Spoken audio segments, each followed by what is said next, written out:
लोकप्रिय मुख्यमंत्री श्री कोनराड संगमा जी, जिनके जिम्मे पर्यटन संस्कृति के साथ साथ डोनर मंत्रालय की भी जिम्मेदारी है, ऐसे मेरे सहयोगी श्री जी किशन रेड्डी जी,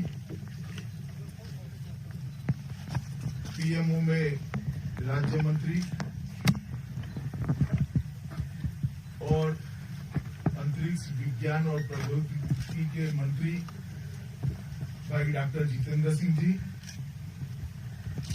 अभी जो मंत्रिमंडल में शामिल हुए हैं, ऐसे श्री BL वर्मा जी, राज्य मंत्री डोनर विभाग, मेघालय की कैबिनेट के मंत्रीगण, अधिकारीगण और उपस्थित सभी पैरामिलिट्री फोर्सेस के जवान और अधिकारीगण, आज मेरे लिए बहुत हर्ष का विषय है। कुछ समय पहले मेघालय के मुख्यमंत्री श्री संगमा जी से मैंने बात करी थी कि जब हम छोटे थे, पढ़ते थे, तब पढ़ाया जाता था कि देश में सबसे ज्यादा वर्षा चेरापूंजी में होती है और 25-30 साल के अंदर ही वो हमारा हरात भरा चेरापूंजी आज अपना वो स्टेटस गवा बैठा और उसकी जगह यहां से 80 किलोमीटर दूर कोई एक स्थान पर सबसे ज्यादा बारिश की रिकॉर्ड स्थापित हो गया है और उसका मूल कारण विकास के नाम पर हमारे दुर्लक्ष्य के कारण वृक्षों की अंधाधुंध कटाई। तब ये तय हुआ कि क्या फिर से चेरापूंजी हरा भरा बन सकता है। इस राज्य का नाम ही मेघालय है, मेघालय के आलय के बीच में रहने वाला राज्य, और अगर इस राज्य में ही बारिश की कमी होती है तो कितना बड़ा संकट का कारण है। तो उस वक्त असम राइफल, अन्य पैरामिलिट्री फोर्सेस और मेघालय सरकार, भारत सरकार, सभी साथ मिलकर हमने एक संकल्प लिया है कि चेरापूंजी को फिर से हरा भरा बनाना और आने वाले 10-15 सालों में एक ऐसी स्थिति का निर्माण करना कि फिर से पूरे भारत में सबसे ज्यादा बारिश अगर कहीं आती है तो यही हमारे चेरापूंजी के अंदर आए, इस प्रकार का वातावरण। मित्रों, आज मैं आपको बताना चाहता हूं कि देश की सीमाओं की सुरक्षा के लिए अहर्निश तैनात सारे पैरामिलिट्री फोर्सेस मिलकर देश की सीमाओं की चुनौतियों का, कितनी भी बड़ी चुनौती हो, वीरतापूर्वक सर्वोच्च बलिदान देकर उसका सामना करते हैं। और ढेर सारे उदाहरण हैं उनकी वीरता के कारण देश कई संकटों से बाहर आया है और आज हमारा सार्वभौमत्व अक्षुण्ण है। चाहे असम राइफल हो, चाहे BSF हो, चाहे SSB हो, चाहे इंडो तिब्बतियन पुलिस हो, सबने अलग अलग जगह पे वीरता दिखाते हुए हमारी सीमाओं की सुरक्षा की। CRPF ने देश की आंतरिक सुरक्षा को संभालते हुए इसी प्रकार के सर्वोच्च बलिदान के कई उदाहरण दिए, मगर विगत 2 वर्षों से 2020 में और 2021 में उन्होंने पर्यावरण का भी मोर्चा संभाला है। मुझे आप लोगों को बताते हुए आनंद है कि गत साल कुल 1,48,000 पौधे पैरामिलिट्री फोर्सेस ने देश भर के अंदर रोपने का था। और आसाम राइफल के डीजी नायर साहब यहां पर हैं, मैं उनको विशेष बधाई देता हूं कि सबसे ज्यादा वृक्षारोपण आसाम राइफल ने किया। और मुझे ये बात का भी हर्ष है कि 1,48,000 पौधे लगाना एक बात है और आज उसमें से 1,36,000 पौधे जीवित है, उसको रिप्लेस भी किया गया है और जवानों ने इस पर पानी डालकर उनको जीवित रखने की व्यवस्था भी की। इस वर्ष भी हमने तय किया है कि अलग अलग पैरामिलिट्री फोर्सेस इकट्ठा होकर देश में लगभग 1 करोड़ पौधे अलग अलग स्थान पर रोपे जाएंगे और बहुत बारीकी से इसका आयोजन हुआ है। जहां मैदानी इलाके हैं वहां पीपल, वट वृक्ष, नीम, जामुन इस प्रकार के वृक्षों को लगाएंगे। जहां पहाड़ी इलाके हैं वहां भी पहाड़ के अंदर नेचुरल कोर्स में अपने बीज पवन से फैलाकर घनघोर, जिसको कहते हैं वन बनाने की क्षमता जिन वृक्षों में है, इस प्रकार के वृक्ष बोए गए हैं और उनका सिलेक्शन भी उस तरह से किया गया है कि एक लंबे आयुष्य तक ये जिंदा रहेंगे, लंबे सालों तक ये पृथ्वी की सेवा करते रहेंगे। और मुझे आनंद है कि आज उसी कार्यक्रम की कड़ी में लगभग 100 हेक्टेयर बंजर भूमि की हमने यहां पहचान की है। 50 करोड़ की अनुमानित लागत से डोनर मंत्रालय और मेघालय सरकार दोनों इकट्ठा होकर ये 100 हेक्टेयर का एक नया यहां पर वन निर्मित हो, इस प्रकार का हम आगे बढ़ रहे हैं।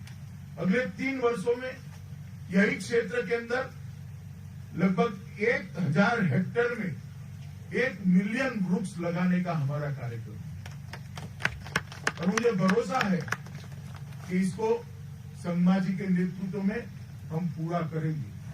और जिस दिन ये 1 मिलियन वृक्ष लग जाएंगे, हमारे बच्चे फिर से ज्योग्राफी के पेपर में लिख पाएंगे कि जहां सबसे ज्यादा बारिश आती है वो जगह का नाम चेरापूंजी है। और मित्रों, मैं मानता हूं कि दुनिया पूरी ग्लोबल वार्मिंग और जलवायु परिवर्तन से चिंतित, और ग्लोबल वार्मिंग और जलवायु परिवर्तन के खिलाफ जो लड़ाई पूरी मानव जात लड़ रही है, हमें गौरव है कि उसका नेतृत्व हमारे देश के प्रधानमंत्री नरेंद्र मोदी जी कर रहे हैं। नरेंद्र मोदी जी ने कई प्रकार के एवेन्यू के साथ ग्लोबल वार्मिंग के खिलाफ, कार्बन के उत्सर्जन के खिलाफ, जलवायु परिवर्तन के खिलाफ एक जंग छिड़ी। आप कल्पना कर सकते हैं, लगभग 14 करोड़ महिलाओं के घर में गैस का चूल्हा पहुंचाकर कितने कार्बन के उत्सर्जन को उन्होंने समाप्त किया। ढेर सारे घरों में पाइपलाइन से गैस पहुंचाने का काम किया। जल विद्युत और सोलर पावर में सारी दुनिया के रिकॉर्ड को तोड़कर आज हम आगे बढ़ रहे हैं और सारे लक्ष्यांक जो तय किए थे उससे भी आगे हम गए। और पेरिस समझौता उसका उदाहरण है। जब पेरिस समझौता फेल हो जाएगा, ऐसा डिस्कशन के बाद लगा, तब नरेंद्र मोदी जी के भाषण और उनकी प्रस्तावित कार्य योजना ने ही इसको एक नया जीवन बख्शा, जिसके आधार पर आज पूरी दुनिया ग्लोबल वार्मिंग और कार्बन उत्सर्जन के खिलाफ लड़ रही है। मैं मानता हूं कि ये लड़ाई जो हम लड़ने जा रहे हैं वो जनता के सहयोग के बगैर, स्थानीय पंचायत, जिला पंचायत, तालुका पंचायत के बगैर सफल नहीं हो सकती। इसलिए मैं आज, मेरे मन से एक बहुत बड़ा कार्यक्रम है चेरापूंजी को फिर से एक बार वृक्षों से आच्छादित करना। आज मैं देश भर की सभी पंचायतों को भी कहना चाहता हूं, विशेषकर जहां हमारे पैरामिलिट्री फोर्सेस वृक्षारोपण का कार्यक्रम कर रहे हैं, कि आप इनका सहयोग करिए, इनका हाथ बटाइए, उनके साथ आपकी ताकत को जोड़िए। और जो 1 करोड़ पौधे इस बार हमारे पैरामिलिट्री फोर्सेस बोने वाले हैं, लगाने वाले हैं, उनको जिंदा रखने में आप उनकी मदद करिए। ये चेरापूंजी का पूरा क्षेत्र वृक्षारोपण की दृष्टि से और वृक्षों जिंदा रखने की दृष्टि से असम राइफल गोद लेने वाला है, एडॉप्ट करने वाला है। और मैं आज असम राइफल के डीजी नायर जी को भी कहना चाहता हूं कि वृक्ष लगाना भी बड़ी सफलता है, मगर तय हुआ है इस प्रकार के वृक्ष लगाना बहुत बड़ी सफलता है। और इसका हमने डिटेल प्लानिंग किया है। वृक्ष क्यों कटते हैं? तो भाई ईंधन के लिए भी काटे जाते थे, कई काटे जाते थे, कई बार कई अन्य उपयोगों के लिए भी काटे जाते थे। तो हमने कुल भूमि में से 80% परंपरागत एवं प्राकृतिक रूप से तैयार होने वाले लंबी आयु वाले वृक्ष को रोपा है, और शेष 20% में झाड़ू, घास, ईंधन, लकड़ी, सिल्वी, सुगंधित पौधे, पशुचारण और सजावटी वृक्ष ये सब और नर्सरी लगाने का चाहिए, जिससे वृक्ष काटने का भी कारण किसी ग्रामीण के पास न रहे।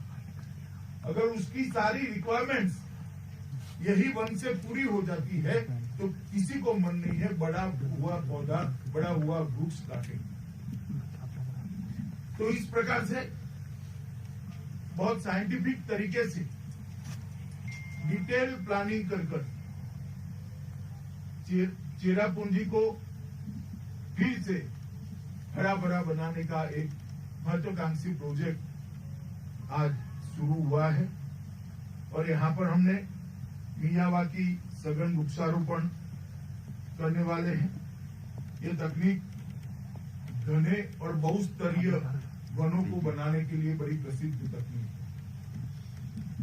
और इस टेक्निक से मल्टी लेवल फॉरेस्टिंग होती है और 30 गुना तेजी से जंगल बढ़ता है, और 3 साल के बाद वो मेंटेनेंस से मुक्त हो जाता है।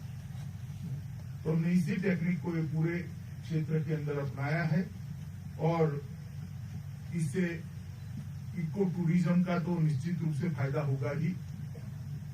मैं बाय रोड ही आया हूं, मैंने देखा है कि यहाँ एक बार हरा भरा जंगल हो जाता है, अच्छे रिसोर्स बना दिए जाते हैं, तो शिलोंग आने वाले यात्री को लिए 2 दिन यहाँ रहना एक बहुत बड़े आकर्षण का केंद्र बनने वाला है। इससे मेघालय के पर्यटन को भी बढ़ावा मिलेगा, टूरिज्म को भी बढ़ावा मिलेगा, और इको टूरिज्म का एक नया अध्याय मेघालय के इतिहास में भाई संगमा के नेतृत्व में जुड़ेगा।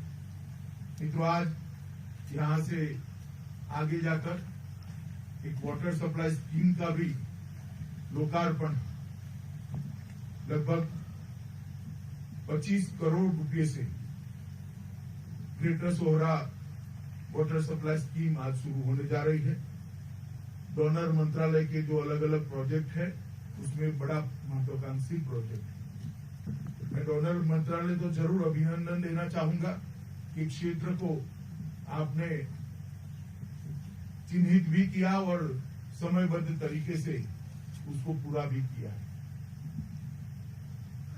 मगर सोहरा के अंदर पानी की किल्लत होना बहुत बड़ी बात है, वो हमें जागरूक करती है ऐसे वन बनाने के लिए। खैर, मगर अभी तो पानी देना पड़ेगा। North east special infrastructure development scheme के तहत डोनर मंत्रालय और मेघालय सरकार ने मिलकर ये योजना को पूरा किया है। लगभग 25 करोड़ खर्च हुआ है। मैं संगमा जी को भी बधाई देना चाहता हूं कि समयबद्ध ये योजना को पूरा करने में मेघालय सरकार ने बहुत मदद भी की है और परिश्रम भी उठा है। जल जीवन मिशन जो देश के प्रधानमंत्री जी ने एक बड़ा महत्वाकांक्षी प्रोजेक्ट लिया है, देश के हर परिवार तक, हर घर तक शुद्ध पीने का पानी नल से पहुंचाना, क्योंकि पानी ही हमारे आरोग्य की मूल स्थिति को बनाता है या बिगाड़ता है। अगर पानी का स्रोत शुद्ध नहीं है तो कभी भी मानव शरीर आरोग्यप्रद नहीं रह सकता। इसलिए मोदी जी ने आजादी के 75 साल पूरे हो उसके पहले देश के हर घर में शुद्ध पीने का पानी पहुंचाने का लक्ष्य लिया है। मेघालय के अंदर इसकी बहुत अच्छे तरह से उसका काम आगे बढ़ रहा है। मैं सोचता हूं कि देश के आजादी के जब 75 साल हो गए तब मेघालय के 50 साल पूरे रचना के, और उस वक्त 3,39,000 परिवारों को शुद्ध पीने का पानी पहुंचाने का काम संगमा सरकार पूरा कर देगी, इसका मुझे भरोसा है। क्योंकि उसको जो आर्थिक मदद चाहिए थी वो पूरी आर्थिक मदद प्रधानमंत्री जी ने, भारत सरकार ने, डोनर मंत्रालय ने पूरी की है। लगभग 2139 करोड़ की कुल लागत से 2910 गांव में 2,80,000 परिवारों को पीने का पानी पहुंचाने का एक महत्वाकांक्षी कार्यक्रम है, जिसको छोटी छोटी 1874 योजनाओं में बांटा गया है।